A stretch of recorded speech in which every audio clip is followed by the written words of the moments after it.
as Nick says, to hold world leaders to account for the fact that we have said that all children will be in primary education by 2015. So they're my pleasant and helpful thoughts about the Labour Party end. In the spirit of openness, I must say that there were very many very dispiriting things that the Labour government did, but I want to praise the fact that in 2005-06, Compass worked very closely with the NUT in trying to roll back the worst, and indeed with Labour backbenchers, to work against the worst excesses of what the Labour government was then bringing in. And we did manage to tone down some of the legislation, but the fact that the Labour government was committed to choice and diversity, words with which we were familiar from the previous Conservative administration, meant that we've now got the fragmentation of the education service. The coalition, the new coalition, came in saying the government believes that it's time for a fundamental shift of power from Westminster to the people. We will promote decentralisation and democratic engagement, and we will end the era of top-down government by giving new powers to local councils, communities, neighbourhoods and individuals. Almost anyone in this room probably could have said those things, but what did we actually get as soon as the coalition were in power? We got the Academies Bill. And it is very, very dispiriting that the reason why it needs to be such a short bill is because all of the previous legislation put in place by the previous government was there so that we can roll forward in a way that Michael Gove described as putting rocket boosters under the Academies project. And why is this a fundamental shift from, it's not the fundamental, it's a fundamental shift in entirely the opposite direction, because what it is a shift of power from people to Westminster. And I hope that most people in the room know that with the Academies Bill, all that is required is a simple vote by the governing body of a school to become an academy, and a school can become an academy. Now, that is a very significant matter because that removes resources, publicly owned resources, from the public area into the domain of being the responsibility of a single academy. It also gives them control over pay and conditions. It gives them control over the curriculum. It's not the right way to be going in terms of having a free state, democratically accountable education service.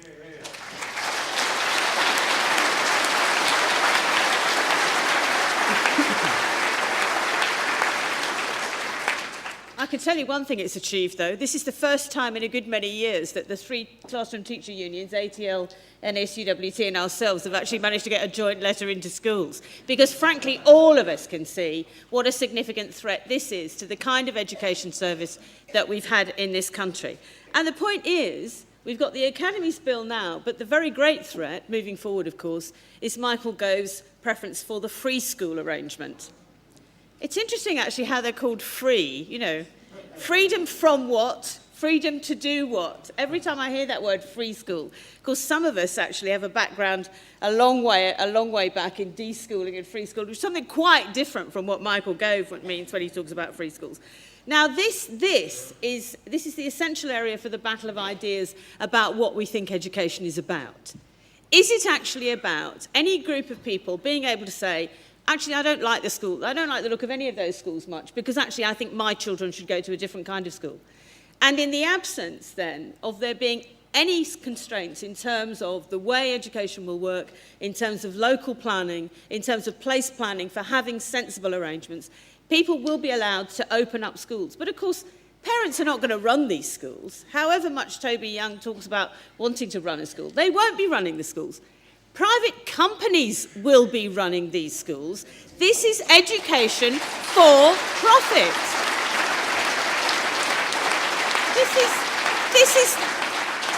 This is not about moving away from the shackles of some kind of hideously imposed national curriculum. This is about people having a free-for-all and the private sector coming in and making profit at the expense of our children's education. Now, of course, what Michael Gove talks about is how this has worked wonderfully well in Sweden. Well, actually, if you read what's happened in Sweden, you will know that the authorities in Sweden, the National Audit Office for Education in Sweden, knows that what has happened since those arrangements have been put in place is that there is a massive divide on class and ethnic lines. And it isn't the working class children and those from the black and ethnic minorities who are doing particularly well, it won't surprise you. It is those who are attracted to some kind of magnet school for the middle classes who are being successful. And this is not a way to run our education service. Of course, I put in a plea here for the fact that if we get free schools, even under the academies, there'll be a massive erosion of national pay and conditions.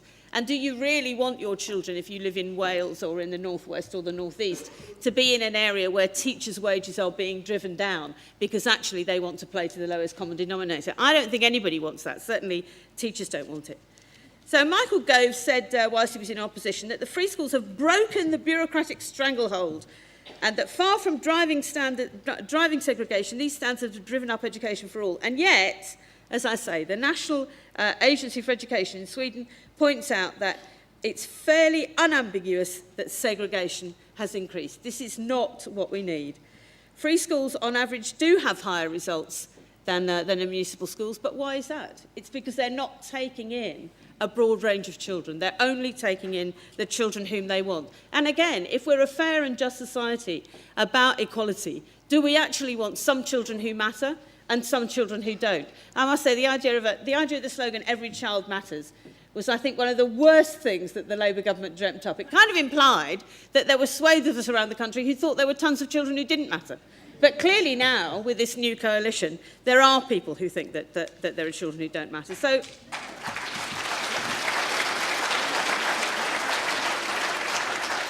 I'm going to move on very, very rapidly to the question of cuts. And the idea that the coalition are telling us that we can have progressive cuts. Not progressive meaning incremental, but somehow these are a progressive thing to do, to have cuts.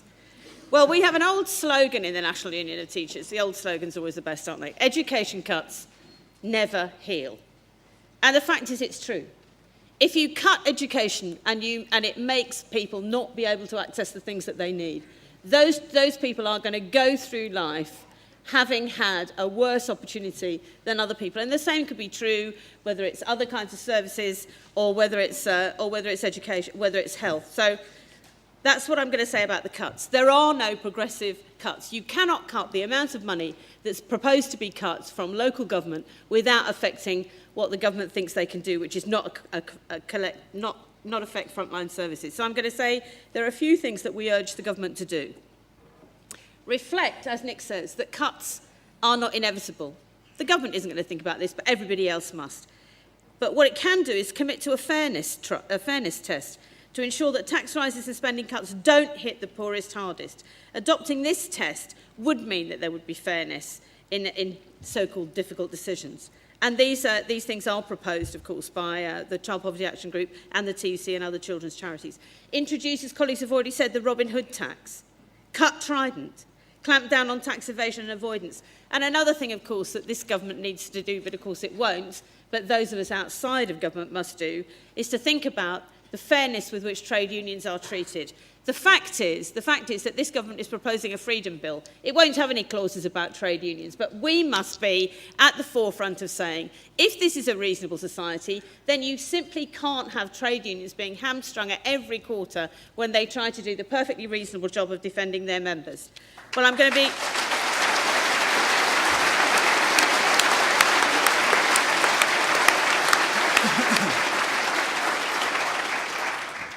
finish where, I'm going to finish with a little optimistic note, and a couple of people have said this.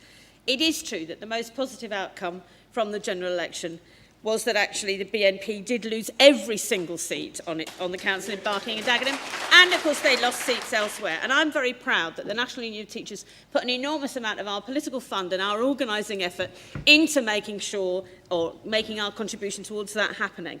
There were 540 people in Barking and Dagenham one day, and a leaflet went through every single door in every bit of that constituency and of course across into Havering. But the point is, it's not just about campaigning during elections against the BNP. It has to be about delivering policies that tackle disadvantage and disenchantment. It isn't the case that everybody who voted for the BNP in Barking and Dagenham or Stoke-on-Trent or anywhere else is a hideous and irretrievable fascist and racist. They are not.